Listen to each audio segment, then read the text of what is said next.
When I was first learning landscape photography, I always had this expectation that I would always be using an ultra wide angle lens.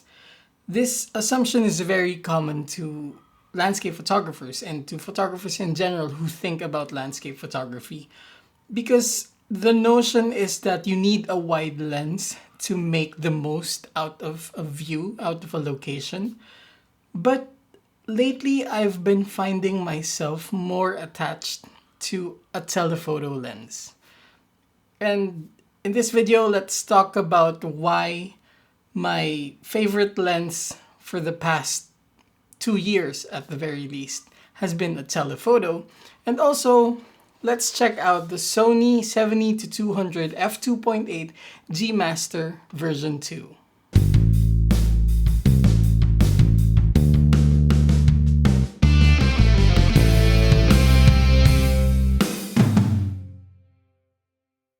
Now, the reason why I've been shooting so much with telephoto lens, well, there are plenty. But perhaps the number one reason is that, of course, I shoot a lot of cityscapes. And even before the restrictions of the pandemic, being able to shoot cityscapes already had so much limitations in terms of finding a vantage point. It's not like you can always just take extra steps forward just to get that framing that you want. And having a telephoto lens really made it easier for me to spot distant views and just isolate them and zoom into them and create an entire layout out of something so distant. And another reason is because lately I've been shooting a lot of intimate landscapes. This is when you zoom into a very small patch of land, small vista, and isolate something and just really bring out detail that you would otherwise overlook if you're shooting with a wide angle lens. And that's why the extra reach of a telephoto lens has been so beneficial for me with the way that my style in landscape photography and cityscapes and even in shooting architecture has been growing and maturing along with my taste as a landscape photographer. Now, the new Sony 70-200 f2.8 G Master version 2 has quite a few new features that are really worth taking a look at. Now, one of the main things for me really is that this is roughly 200 grams lighter than the first version and very, very close to the weight of the 70-200 f4, which I've been using for 2 years now. And while those few hundred grams may seem very trivial, it's really something to consider when you're a landscape photographer, especially when you carry your gear to long walks and long hikes. A mere 100 grams is really going to make a difference in terms of comfort. And of course, the comfort and the discomfort can actually distract you from the creativity that you need for shooting. Now, of course, an obvious change in this new version of the 70-200 G Master is the addition of an aperture ring. So you have an actual aperture ring right here. And in combination with that are two switches. The first one is actually a click switch. So this one turns the clicking of the aperture ring on and off. So this isn't really something that I would care about as a landscape photographer, but if you're someone who shoots video and someone who uses the shifting of the aperture for certain effects, then that would be perfect for you.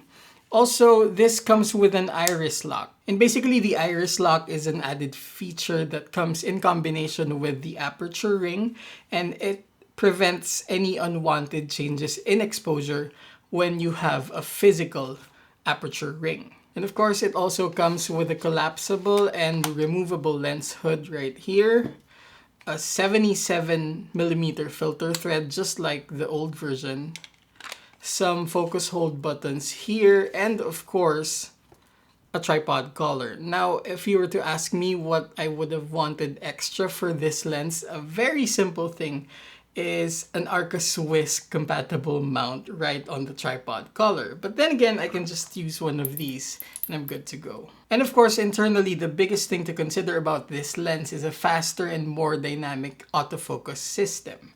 And we'll talk about the implications of that in just a bit. In addition, of course, we want to see how well this performs in low light, how well can this perform with really heavy ND filters, and as well as the general comparison of sharpness. Now I gotta tell you, being a landscape photographer during a pandemic that is celebrating its second anniversary very soon has been really hard because we're not as free as before and we generally just want to stay safe. So something I've been doing a lot is looking for new locations, looking for new natural locations, new hikes, new trails, wherein I can just go around and try and see what I can capture, even if these are not the most iconic and the most popular landmarks that are around. I've really been enjoying shooting the sunrise from a mountaintop and zooming in on a row of trees or a lone tree and just try and extract a mood out of that very intimate landscape scene. And that's why I've really been enjoying shooting with a telephoto lens because it gives me an extra reach. It expands my reach, not just in the range, not just in the numbers, but also in what I can do in a single shoot in a matter of 15 minutes while the sun is rising or when the sun is setting. And it just has been more fruitful with a telephoto lens. Now, recently shooting, of course, with this new telephoto lens, it really impressed me how sharp this lens is. I'm gonna make a bold claim. This is the sharpest 70-200mm lens that I've shot with. And it really has been showing with the photos, especially when I try to peek at the details at 100% after I'm shooting or while I'm editing. And I'm really excited to start printing the photos from the set of photos that I shot with this lens. And of course, the autofocus has been really dynamic and adaptive. Of course, in landscape photography, we don't really talk so much about autofocus because it's really a slower paced shooting. We don't really go after a lot of moving elements to get them in focus. In fact, most of the time when we're shooting landscape photography, the moving elements, we blur them out. But in this type of workflow, which is basically just run and gun shooting, I never have to think about autofocus because it always gets the focus right. Now, admittedly, the most common kind of landscape photography that I do, especially during the pandemic, is of course shooting cityscapes. Now, as I said, shooting cityscapes has already a lot of hindrances because you can't just find a spot and get there. Usually you'd have to get permission or just find a way to access a certain vantage point. And you're never going to be able to get as close as you want, or at least not all the time.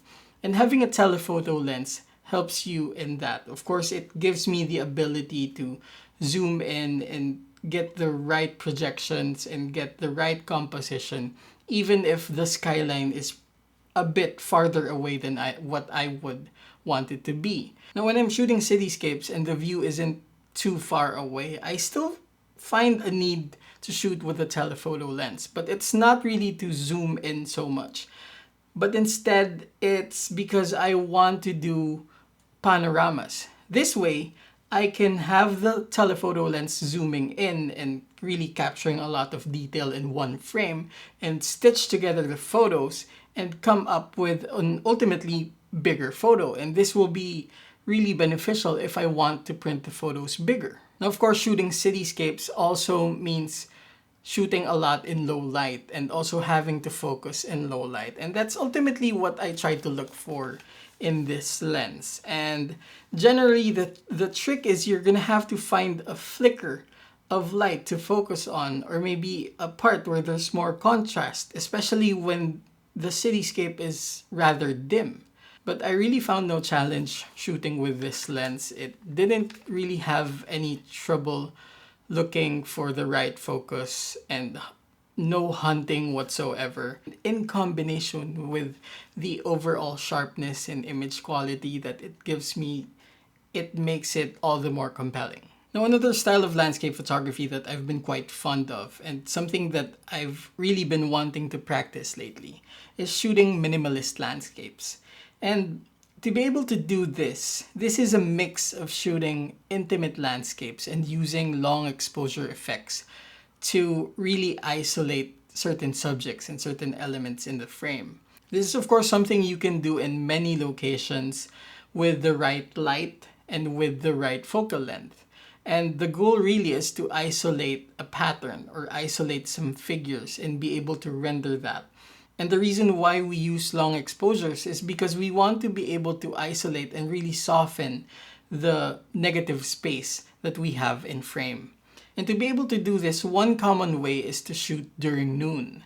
This means that the light is abundant and you're going to be able to use a really heavy ND filter, a really dark ND filter, to be able to extend your exposure to 3 minutes, 4 minutes, maybe even 5 minutes. And that will give you the smoothest texture in the water, the smoothest texture in the clouds being blown by the wind. And ultimately, it's just going to give you a more minimalist, a more subtle, and a more serene image. Of course, the challenge there when you're shooting with a really heavy ND filter is it really puts the low light focusing to the test, because I, for one, shoot commonly with at least a 12-stop ND filter or maybe even a 16-stop ND filter. And some lenses would have a bit of trouble focusing through that very dark filter. But impressively, the new 70-200 Master version 2 didn't have any problems with that. And it really just gave me the same impressive image quality as I did with a quick snapshot. And this is important because I know that the focusing is still on point even if I'm shooting with a really heavy ND filter. It may be an additional GND filter on top of that. And ultimately, that's important because the role of these better tools, the role of these newer lenses and newer camera systems is it's not really to enhance the artistry behind the photos. It's to give us better assurance that they're not going to fail. And it's really ultimately to make our lives easier. Now, with the photos I've shown you, I want to know what you think, or if you have any questions, of course, leave them down below in the comment section and I will try to answer whatever you want to know about this lens. And of course, if you haven't subscribed to this channel, my name is Nicco Valenzuela. I am a landscape photographer, and this channel is mainly about landscape photography, cityscapes, architecture, and the tech and accessories surrounding that. Thanks for watching.